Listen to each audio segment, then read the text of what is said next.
Hello friends, praise the Lord. கர்த்தர் நம்மளுடைய பெற்றோர்களை நடத்தின பாதையிலே தான் கர்த்தர் நம்மளும் நடத்துவாருங்கிறதுக்கு எந்த ஒரு உத்தரவாதமும் கிடையாது. ஒவ்வொருத்தரையும் கர்த்தர் என்ன பண்ணுவார், ஒவ்வொரு விதமாக நடத்துவார். நம்ம எடுத்துக்காட்டு ஆபிரகாம் ஈசாக்கோட வாழ்க்கையிலிருந்தே நம்ம பார்க்கலாம். நம்ம ஆதியாகமம் 14 பார்க்குறோம். ஒரு போர் சிச்சுவேஷன் வரும்போது 318 வேலையாட்களை வச்சு என்ன பண்ணுவார்னா, ஆபிரகாம் 4 ராஜாக்களை என்ன பண்ணுவார், ஜெயிச்சிருவாரு.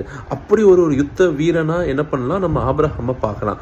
ஆனா அதே ஈசாக்கு வாழ்க்கையில நம்ம பார்க்குறோம் அப்படின்னா, ஆதியாகம் 26, 19, 20 அதுக்கப்புறம் உள்ள வசனங்கள்லாம் பார்க்குறோம்.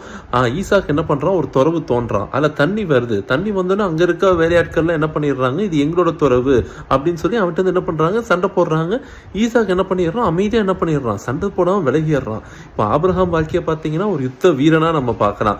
ஈசாக்கு அப்படி இல்லை, எல்லாத்தையும் பணிஞ்சு போறவனாவே இருந்தான். ஒருவேளை ஈசாக்கு யுத்தம் பண்ணா கண்டிப்பா ஜெயித்திருந்திருப்பான். ஏன்னா வசனங்கள் சொல்லுது, அங்க இருக்க ராஜாவே ஈசாக்கை பார்த்து பயப்படுறாரு, கர்த்தர் கூட இருக்கிறாரு. ஸோ ஈசாக்கு யுத்தம் பண்ணியிருந்தானா கண்டிப்பா ஜெயிச்சிருப்பான்.